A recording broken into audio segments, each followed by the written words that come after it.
আসসালামু আলাইকুম। আপনারা কেমন আছেন? আমরা অনেক ভালো আছি। দেখুন সকালবেলায় উঠে পড়েছে, এখন ঘড়ির কাঁটায় বাজছে 6:25।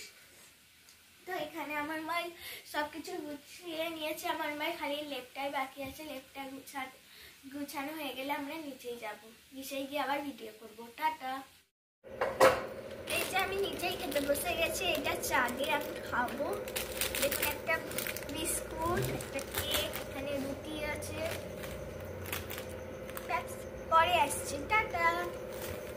এই যে চান টান করা হয়ে গেছে আমার। এখানে আছে টক রান্না, এখানে আছে টমেটো আর তেঁতুল দিয়ে একটা টক রান্না করেছে মা। এখানে আছে চিকেন। আমি একটুখানি খেয়ে দেখাচ্ছি।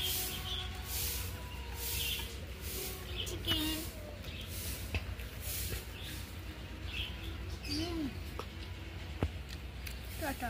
তো বন্ধুরা, আমি এখন অঙ্ক করছি। সামনে তো পরীক্ষা, রাত্রির বেলায় মনোযোগ দিয়ে অঙ্ক করছি। আবার এখন ভিডিও ভালো ছাড়া হচ্ছে না, কারণ পরীক্ষা সামনে। এবার পরীক্ষাটা হয়ে গেলে মিনি কিচেন করব, আরও অনেক কিছু ভিডিও আপনাদের কাছে শেয়ার করব। এখন লাইক, কমেন্ট, শেয়ার, সাবস্ক্রাইব করে দেবেন। আজকের মতন টাটা, আল্লাহ হাফেজ।